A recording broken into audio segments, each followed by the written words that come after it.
За хөгжлийн газар зүй гэдэг бол дэлхийн хүн амын амьдралын түвшин түүний чанарыг судлана. За ингээд батгаар хөгжил гэдэг бол амьдралын чанарыг сайжруулах ёстой байдаг ч үргэлж одоо эерэг үйл явц байж чаддгүй. За үүнийг яагаад одоо бид нар улс орнуудын хөгжил ялгаатай байна вэ гэдгийг эргэцүүлэн бодъё. Уг нь бол улс орнууд бол өдрөөс өдөрт хөгжих ёстой адил зарим улс орнуудын хөгжил бол өдрөөс өдөрт яах нь вэхээр муудаж байна. За энийг бол Германы эрдэмтэн Гүдер Бранк хэлэхдээ дэлхийн нийтийг хамарсан эдийн засаг нь одоо хөгжилгүй чиглэлд дагуулж байна гэж бол тодорхойлсон байна. За хөгжингүй улс орнууд хэдий ч нэл өндөр хөгжин, за хөгжиж байгаа орнуудыг бол одоо эдийн засгийн хөгжилгүй чиглэлд дагуулж байна гэсэн үг байна. За бүгдөө энэ хичээлээрээ хэрхэн яагаад ялгаатайг харьцуулж харъя. За энд хөгжингүй орн болон хөгжиж буй орнуудын зарим үзүүлэлтийг харьцуулж авч үзсэн байна. За хүн амын одоо 25% нь бол хөгжингүй оронд бол одоо амьдарч байна. За тэгтэл одоо хөгжиж буй орнуудад бол дэлхийн нийт одоо хүн амын 75% нь ноогдож байна. За тэгтэл хөгжингүй оронд бол эрчим өвчний одоо 85%, аж үйлдвэрийн 86%, дэлхийн нийт орлогын одоо 85% ноогдож байна. Нөгөө хүн амын дөнгөж одоо 25%-д л нийт баялагын 85% нь ноогдож байна. За тэгтэл одоо хөгжиж буй орнуудад бол хүн амын 75% нь оршин сууж байна. Эдгээр хүн амд бол одоо эрчим хүчний 20%, аж үйлдвэрийн 15%, дэлхийн нийтийн орлогын 15% нь оногдож байгаа учраас улс орнуудын хөгжлийн ялгаа улам яаж нэхэр өдрөөс өдөрт бол нэмэгдэж байна гэдгийг харж болж байна. За үүнийг бол одоо нөгөө 20-80-ийн зарчим гэж тодорхойлдог. Өөрөөр хэлбэл одоо хүн амын 20% бол баялагын 80% ноогдож байна. Гэтэл хүн амын 80%-д орлогын 20% ноогдож байна. За энгийн үгээр хэлэх юм бол бид нар энэ зам бол Японы Токиод болсон зуны олимпийн наадам болсон. За энэ одоо зуны олимпиад бол одоо нийт тамирчид бол медаль авна гэж аахгүй. За үүний 80% нь одоо оролцогчид, 20% нь одоо яах нь медаль авч одоо ингэртэй зүгнэ. Тэгэхээр одоо дэлхийн одоо бүх зүйлс бол ерөнхийдөө энэ 20-80-ийн зарчим бол одоо үйлчилдэг гэж ингэж үздэг. За улс орнуудыг хөгжлөөр нь хөгжингүй орнууд, хөгжиж буй орнууд гэж ерөнхийд нь бол хоёр авч үздэг. За хөгжингүй орнуудад бол одоо өндөр хөгжилтэй хөгжлөөрөө тэргүүлэгч орнууд, за дунд зүргийн хөгжилтэй улс орнууд, за хөгжиж буй орнуудыг бол шинээр одоо аж үйлдвэржиж буй орнууд, уурай орнууд, нэм буурны орнууд гэж бол ялган авч үзэж байна.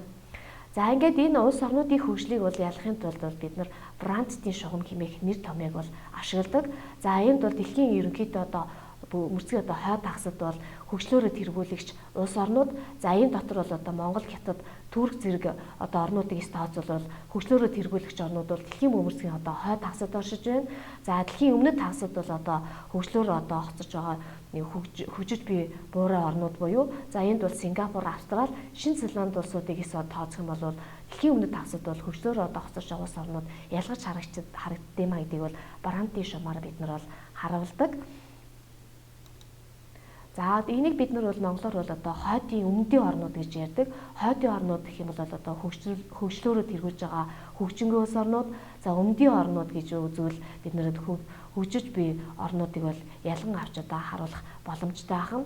За энд бол бид нар шинээр одоо аж үйлдвэрж байгаа улс орнууд, за мөн одоо саяхан үйлдвэржиж буй орнууд, за хамгийн бага хөгжилтэй улс орнууд, за энд хөгжингүй орнууд, хөгжиж буй орнууд, за мөн одоо газрын тосоор баялаг улс орнуудыг бол бид нар энэ газрын зургаас бол харах боломжтой байна. За энд бол одоо хөгжлөөрөө одоо тэргүүлж байгаа улс орнууд, за энэ хөгжлөөрөө тэргүүлж байгаа улс орнуудыг бол бид нар энд одоо оранж шар өнгөөр ялгаж харуулсан байна. За энд бол эдийн засгийн хөгжлөөр тэргүүлэгч улс орнууд буюу одоо их 7 дээр нэмэх нь 5-ын бүлгийн улс орнууд бол энэ хөгжлөөрөө тэргүүлэгч улс орнуудад багтана. За энэ хөгжингүй улс орнуудад бол бид нар ерөнхийдөө сүүлийн үед бол их 7 дээр нэмэх нь 5-ын бүлгийн орнууд гэж бол томьёолдог болсон байна. За их 7 гэдэгт бол Канада, Америкийн нэгдсэн улс, Их Британи, Итали, Франц, Герман, Япон зэрэг орнуудыг бол их 7-гийн орнууд гэж нэрлэж байна. За нэмэх нь 1-ийн орн гэдэг нь бол Оросын холбооны улсыг бол бид нар нэмэх нь их 7 дээр нэмэх нь 1-ийн орн гэж бол яах нь тодорхойлж үзэх нь. За дараад нь бол нэмэх нь 5-ын бүлгийн орнууд гэж үздэг. За энэ нь бол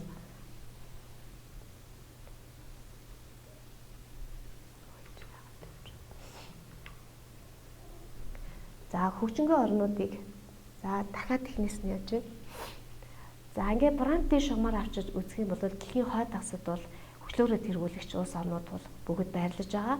За сүүлийн үед бол их долоо дээр нэмэх нь 5 орнууд гэсэн нэр томьёог ашиглах болсон.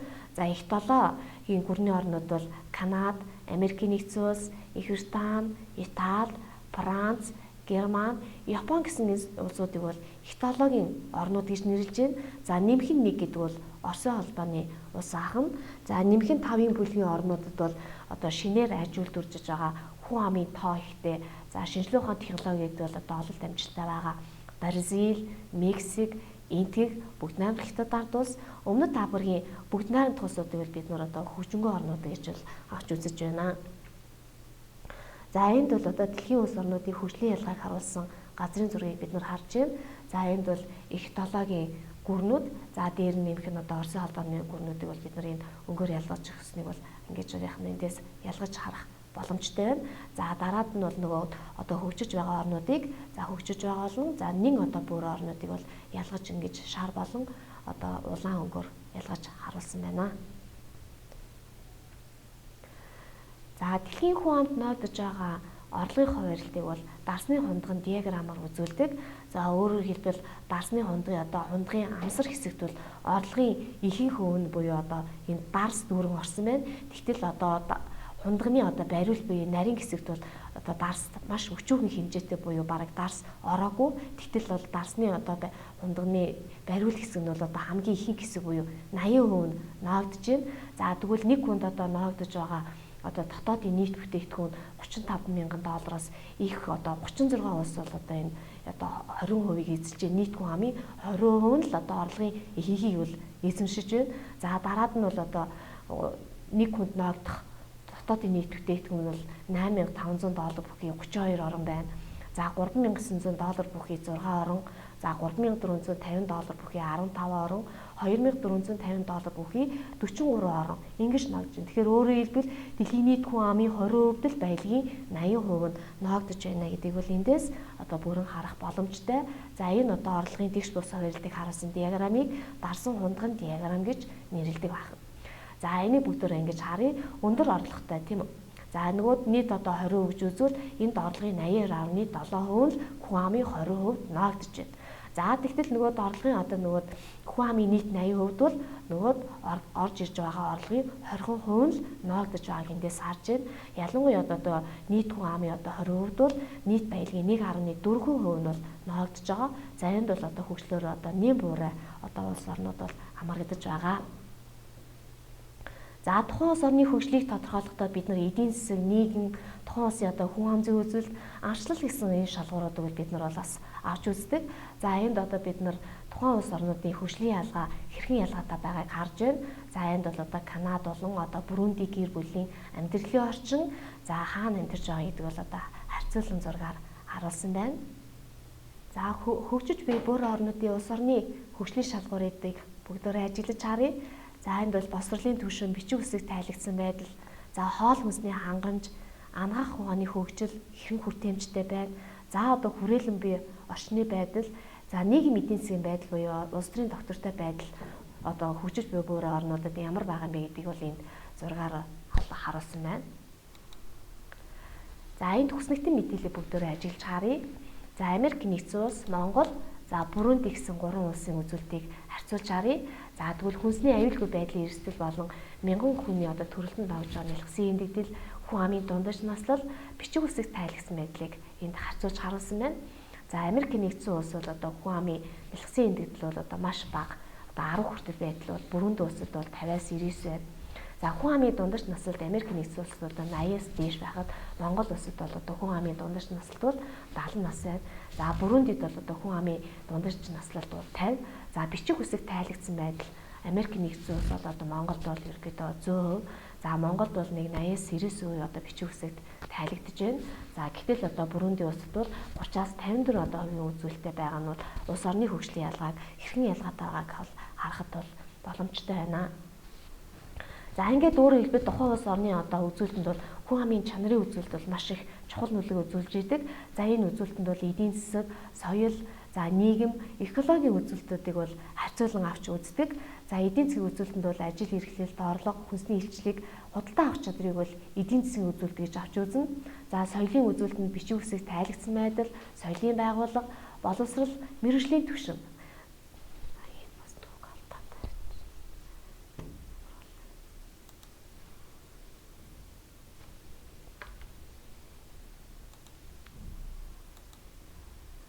За тухайн улс орны хөгжлийг харуулахын тулд хүн амын чанарын үзүүлэлт нэлээд чухал үзүүлэлт болдог. За ингээ харах юм бол эдийн засаг, соёл, нийгэм, за хүрээлэн бие одоо экологийн үзүүлэлт бол тухайн улс орны одоо яг хөгжилд бол нэлээд шалгуур үзүүлэлт болдог байна. За эдийн засгийн үзүүлэлтэнд ажил эрхлэлт, орлого, хүнсний илчлэг, худалдаа авах чадвар бол эдийн засгийн үзүүлэлт. За соёлын үзүүлэлтэнд бичиг үсэг тайлгдсан байдал, соёлын байгууллага, боловсрол, мэргэжлийн түвшин хамаардаг. За нийгмийн үзүүлэлтэнд эрүүл мэндийн түвшин, аюулгүй байдал, арчил хөгжсөн байдал, тэтгэврт тэтгэмжийн хөнгөлөлт, нийгмийн үзүүлэлт. За экологийн үзүүлэлтэнд хүрээлэн бие орчны байдал, хүн амын эрүүл, аюулгүй амьдрах орчин бол хүн амын чанарын үзүүлэлтэнд бол хамаардаг байна. За хөгжингүй болон хөгжиж буй орнуудын одоо аж ахуйн онцлог шин чанарыг бүгдөө харьцуулж харъя. За хөгжингүй улс орнуудад хүн амын 70-90% нь бол хотод оршин суудаг. Байгалийн нөөц одоо хомс хэрнээ зарим орнуудад бол нөөц ихтэй, аж үйлдвэр нь өндөр хөгжсөн, аж үйлдвэрт босруулах үйлдвэр түлхүү хөгжсөн, тээврийн төрөл олон, замын нэгжил ихтэй, хөдөө аж ахуй нь эрчимдсэн, ашиг өндөр. За хамгийн олон одоо тоотой хүчрэг үндэстэн амлсан корпорациуд байршиж байдаг. За зах зээл нь одоо өрсөлдөөн хүчтэй явагддаг ийм шинж төрхтэй. За хөгжиж буй орнуудын шинж төрхийг бүгдээр ажиллаж харъя. За хүн амын цөөн, за хотод оршин суудаг, байгалийн нөөц ихтэй. За хөдөө аж ахуй одоо давуу хөгжсөн, цөөнөр дэлгүүн бүтээгдэхүүнээр төрөлдсөн, цөөн салбарт одоо өрөөсгөл аж ахуйтай. За манай орны одоо уул уурхайн салбар, за мал аж ахуйн салбарыг одоо голлон түшгэлдэг. За тээврийн төрөл одоо цөөн, зам тээврийн сүлжээний нэгчлэн бага, зах зээлийн өрсөлдөөн бага, зах зээл одоо төрш түүхийд гаргадаг гэсэн ийм одоо шин чанаруудаар бол одоо ялгагдаж байдаг. За тэгвэл одоо улс орны хөгжилд одоо нөлөөлж байгаа гол хүчин зүйлүүд нь юу байна вэ гэдгийг авч үзье. Үйлдвэрлэлийн зохион байгуулалт, за хөдөлмөрийн нөөц, шинжлэх ухааны технологийн дэвшил, хөрөнгө оруулалтын хэмжээ, байгалийн нөөц баялаг бол тухайн улс орны одоо хөгжилд бол шууд одоо нөлөөлж байдаг. За ингээд улс орнуудын хөгжилд нөлөөлдөг зарим хүчин зүйлүүдийг авч үзье. За энд бол улс орны засаглалын хэлбэр, газар зүйн байрлал, далайд гарцтай хэсэг, за хүн амын тоо, хөгжлийн түвшин зэрэг үзүүлэлтүүдийг бүгдээрээ харьцуулан авч үзье. За нэгдэн дэлхийн улс орнуудын засаглалын хэлбэрийг ялгааг авч үзье. За улс орнуудыг бол засаглалын хэлбэрээр нь одоо хаан засаглалтай, бүгд найрамдах засаглалтай гэж ангиж үздэг. За хаан засаглалтай улс орнуудыг бол хэмжээгүй, за үндсэн хуульд хаан засаглал гэж хувааж үздэг.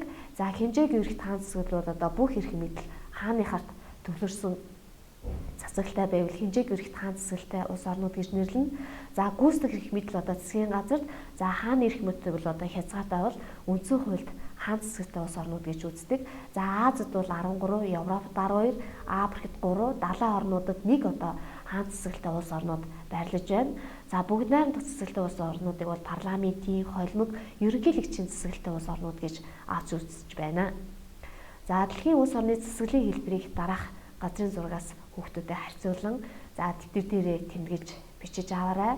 За ерөнхийлөгчийн засаглалтай улс орнууд, парламентийн засаглалтай, за хаан засаглалтай улс орнууд, за мөн одоо нэг намын одоо засаглалтай улс орнуудыг энд ялгаан харуулж өгсөн байна. За эдгээрийг тэтгэр дээрээ хараад тэмдэглэж аваарай.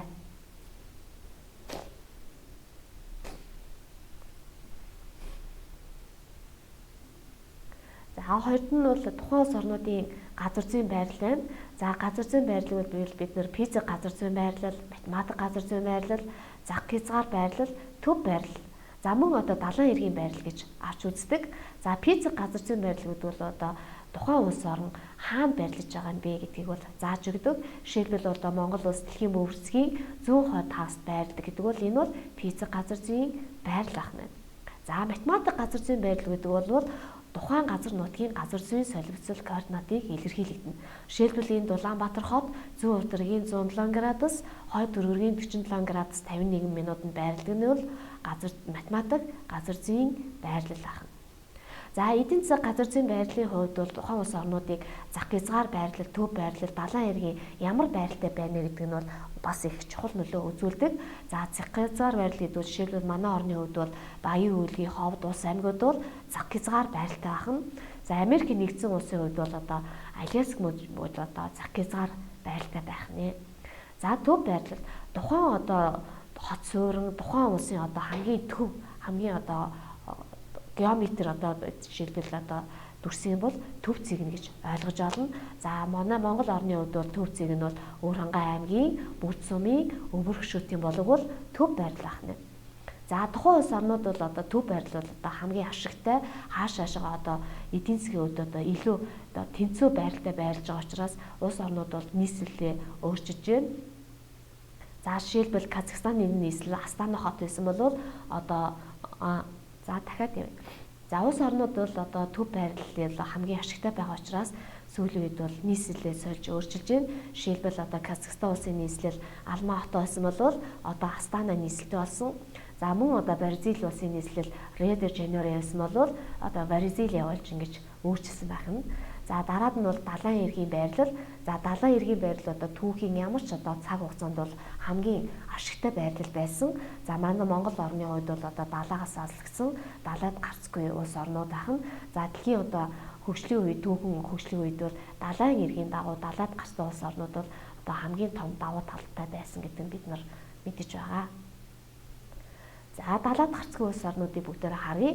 За Африкийн 15 улс, Европод 12, Азид 12, Латин Америкт бол одоо 2 улс бол далайд гарцгүй улс орнууд байна. За эндээс хүүхдүүдээ ямар улс байгааг бол дэвтэр дээрээ хараад тэмдэглэж аваарай. За гуравт нь дэлхийн хүн амын тоог эндээс харж байна. За хүн амын тоогоор тэргүүлэгч улс орнууд бол ерөнхийдөө хөдөлмөрийн нөөцтэй бол одоо мэдээж ашигтай байж болно. За мөн сөрөг давартай байж болно. За яагаад сөрөг давартай гэвэл тухайн улсын хүн амын тоо их байх тусам хүн амын төрөлт их. За хүн амын төрөлт их байна гэдэг бол тухайн улс оронд бол хүүхэд залуучууд чиглэсэн өөрөөр хэлбэл одоо нийгэм эдийн засаг босрлын үйлчлэгээр дандаа хүүхэд залуучууд чиглэсэн өөрөөр хэлбэл засгийн газраас бол ихэнх хэмжээ эдийн засгийг бол шаардаж байдаг. За хэдийгээр одоо хөдөлмөрийн нөөцийг бүрдүүлдэг боловч эргээд одоо хүн ам хэдий ч нээх вэ гэдэг нь бол тодорхой хэмжээгээр бол эдийн засгийн бас чадварыг бол шаардаж байдаг ахна. Инхээр тухайн улс орны хөгжилд бол хүн амын тоо бол давуу болон одоо сөрөг одоо талаар бол нөлөөж байдаг ахна. За энэ дэлхийн улс орнуудыг одоо хамгийн баян болон ядуу улс орнуудыг харьцуулан авч үзсэн байна. За хамгийн одоо баян орнуудыг ингээд харах юм бол газрын тос экспортлогч улс орнууд мөн одоо хөгжлөөрөө тэргүүлэгч улс орнууд бол дэлхийн одоо хамгийн баян орнууд байна. За хамгийн ядуу улс орнуудыг харах юм бол ихэнх нь одоо Африкийн улс орнууд, за дараад нь одоо мөн одоо дотоодын зөрчилдөөн бүхий засгийн газрын одоо тогтворгоо байгаа ийм улс орнууд бол одоо хамгийн ядуу орнууд байгаа. За энийг хүүхдүүд бас дэвтэр дээрээ харьцуулан авч тэмдэглэж аваарай.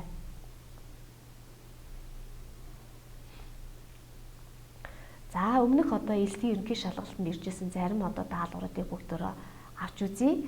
За нэгдүгээр даалгавар улс орнуудын хөгжлийг тодорхойлох үндсэн одоо шалгууруудад хамаарах үзүүлэлтийг сонгоорой гэсэн ийм даалгавар байна. За эндээс хүүхдүүд одоо тухайн даалгаврыг гүйцэтгэхдээ эхний удаа бол маш одоо анхааралтай уншина. За ямар бодлого одоо чухал вэ гэдгийг эндээс сонгож унших нь чухал байна. За хүйсийн тэгш байдал, улс төрийн намын тоо, нэг хүнд ногж байгаа дотоодын нийт бүтээгдэхүүн, за угсаатны бүтэц, цэвэр усны хангамж, төрөлт нас оролтын харьцаа, за байгалийн урамжилтын төрөл зүйлж. За эндээс өөрөөр хэлбэл хамаарагдах үзүүлэлтүүдийг гэж байгаа учраас бол энд яг нь хоёроос дээш үзүүлэлтүүдийг бид нар сонгох боломжтой гэсэн үг байна. За бүгдөө харъя. За энд бол хамаарах үзүүлэлтэнд хүйсийн тэгш байдал, за нэг хүнд ногж байгаа дотоодын нийт бүтээгдэхүүн, за мөн одоо цэвэр усны хангамж бол одоо гол одоо яах нь шалгуурын гол үзүүлэлтүүд байх нэ. За энэ даалгавар. За бүгдөө өмнөх онуудад иржсэн элсгийн ерөнхий шалгалтын даалгавруудад танилцъя. За нэгдүгээр даалгавар, за улс орнуудын хөгжлийг тодорхойлох үндсэн шалгууруудад хамаарах үзүүлэлтүүдийг сонгоорой гэсэн 2018 оны даалгавар байна. За даалгаврыг гүйцэтгэхийн тулд хүүхдүүдэд өгөгдсөн өгөгдлүүдийг маш анхааралтай унших ёстой. За энд хүйсийн тэгш байдал, улс төрийн намын тоо, за нэг хүнд боогж байгаа дотоодын нийт бүтээгдэхүүн, угсаатны бүтэц, за цэвэр усны хангамж, төрөл нас оролтын харьцаа, байгалийн урамжилтын төрөл зүйл гэсэн.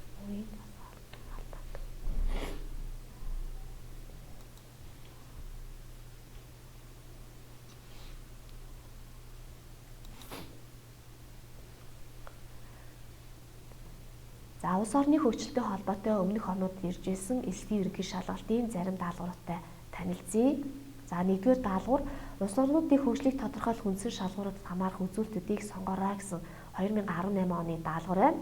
За эхлээд даалгавар хийхин тулд өгсөн зүйлүүдийг маш анхааралтай унших хэрэгтэй. За нэгт нь хүйсийн тэгш байдал, улс төрийн намын тоо, нэг хүнд ноогдох дотоодын нийт бүтээгдэхүүн, угсаадны бүтэц, цэвэр усны хангамж, төрөл нас оролтын харьцаа, байгалийн урамжилтын төрөл зүйл.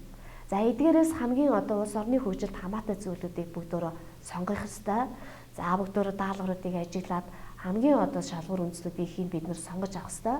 За хүйсийн тэгш байдал, нэг хүнд ноогж байгаа дотоодын нийт бүтээгдэхүүн, цэвэр усны хангамж, за мөн төрөл нас оролтын харьцаа бол тухайн улс орны хөгжлийг тодорхойлох гол шалгуур үзүүлэлтүүд байх нэ.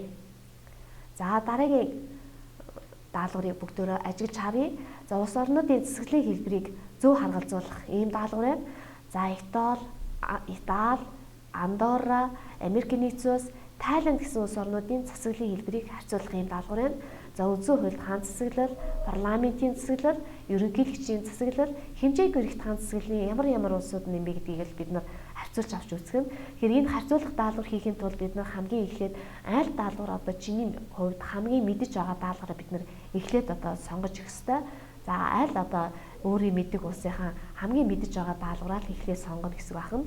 За ингээд бүгдөө зөв хариулт бол за 1-ийн В Итали бол парламентын засаглалтай, 2-ийн Д Андорра хэмжээгүй эрхт хаан засаглалтай, за 3-ийн С Америкийн нэгдсэн улс ерөнхийлөгчийн засаглалтай, за 4 Тайланд улс үндсэн хуульд хаан засаглалтай ийм улс орнууд байх. За 3 дахь хариултыг харъя. За дараах гүцэнэгтэнд байгаа мэдээллийг зөв харгалзуулсан хариуг олох ийм даалгавар байна. За энэ улс орны хөгжлөөр нь ангилсан, хөгжингүй орнууд, хөгжиж буй орнууд, зүүн зэргийн орнууд. За энэ англи багтах улс орнуудыг зөв сонгох даалгавар ээж байна. За мөн даалгаврыг сонгохын тулд өөрийн мэдэж байгаа хамгийн мэдэж байгаа асуултаа бид нар эхлээд сонгож хүүхдүүдэд хийх хэрэгтэй. За ингээ харах юм бол тухайн хөгжсөн нөхцөл Канада, Америкийн нэгдсэн улс, Япон бол хөгжлөөрөө тэргүүлэгч буюу хөгжингүй орнууд ахна. За Турк, бүгд 8 диктатад улс энтгийг бол хөгжиж байгаа дунд зэргийн хөгжөлтэй буюу шинээр ажилд үржиж байгаа улс орнууд. За ингээд өөрөөр хэлбэл хөгжиж байгаа нэм буруу орнууд бол Африкийн улс орнууд бол хамаарагдаж байгаа. Тэгэхээр зөв хариулт бол яах нь хөлбөр байх нэ. За дараагийн даалгаврыг харъя. Улсын нэр ба нийслэлхот орших бүс нутгийг зөв харгалзуулан сонгоорой гэсэн даалгавар байна. Тэгэхээр хүүхдүүдэд та нар элсгийн ерөнхий шалгалтанд бэлтгэхдээ улс орнуудыг хаан дайралтын нүдэрч тогтоох нь байна. За мөн улс орнуудынхаа нийслэлийг тогтоох нь, оршиж байгаа бүс нутгуудыг зөв яах нь чийжлэх нь бас чухал аах нь. За энтхийг улсын нийслэл Дели, за Төв Азад байрлах уу, Өмнөд Азад байрлах уу гэд бүгдөө сонголтоо зөв хийж харах нь байна. За энтхийг улс Өмнөд Аз. За Казахстан улсын нийслэл Астана, Төв Аз, Норвеги улсын нийслэл Осло, Хойд Европ, за Мароккогийн нийслэл Рабат, Хойд Африк, Аргентины нийслэл Буэнос Айрес. За энэ бол Латин Америк. За ингээд зөв хариултыг бид нар харах юм бол И хөлбөр бол зөв байх нэ. За дараагийн даалгаврыг бүгдээр харъя. Дараах орнуудын аль бүлэг орн этнологийн хэмээн нэрлэгддэг вэ? Тухайн улс орнуудаа бүгдээр ажиглаж харъя. За хөгжлөөрөө тэргүүлэгч ямар улсууд байна гэдгийг харах ёстой. За этнологийн улс орнууд этнолог дээр нэмхийн 1, нэмхийн 5-ын бүлгийн орнууд гэж хөгжингүй орнуудыг тодорхойлж байгаа. Тэгвэл бүгдөө 7-гийн орнуудыг харах ёстой. За Австри, Бельги, Нидерланд бол ерөнхийдөө энд бол яах нь вэхээр өндөр хөгжилтэй улс орнууд. За Канада, Австрали, Шинэ Зеланд, Австрали, Өмнөд Африкийн бүгд найрамдах улс орсон байна. Сингапур, Өмнөд Солонгос, Тайван, Гонконг бол биш. За ингээд бүгдөө харах юм бол зөв хариулт бол Америкийн нэгдсэн улс, Япон, Герман, Их Британи, Канада, Итали, Франц гэсэн эдгээр улс орнууд бол этнологийн улс орнууд байна. За 6 дахь даалгаврыг бүгдээр харъя. Диаграмыг ажиглаад асуултанд хариулна гэсэн. За энэ бол нөгөө 2 дугаар хэсгийн задгаа даалгавар байна. За хүний хөгжлийн бүрэлдэхүүн индексийг харах харуулсан. За графикийг ажиглахдаа бид нар хитэ босоо тэнхлэгт ямар өвөглүүд өгсөн байна. За мөн одоо шунан графикуудын таних тэмдгийг бид нар ялгаж харах ёстой. За ингээд бодлогын өвөгдлийн 1-р хэсэгт хүн амын дундаж наслалтын индекс 11-ээс 17 оны хооронд хэдгээр агсан үзүүлэлттэй байна вэ гэдгийг бодох ийм даалгавар байна. За тэгвэл хүн амын дундаж наслалтын индексийг энд бид нар ямар одоо таних тэмдгээр харуулсан гэдгийг ялгаж харах ёстой. За энэ бол бөөрнки тэгээд яг нь цэгээр ялгаж харуулсан нь бол хүн амын дундаж наслалтын индексийн үзүүлэлт байна. За тэгвэл 2011 онд бол 0,743, 2017 онд 0,768 байна.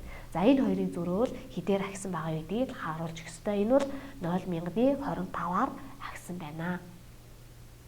За хоёрдугаар асуулт хэдэн онд боловсролын түвшний индекс хамгийн өндөр байсан бэ гэж.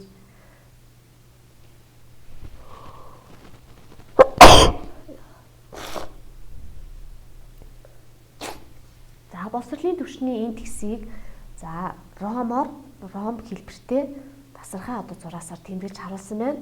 За энд ингээ харах юм бол хамгийн өндөр оныг бид нар харах ёстой.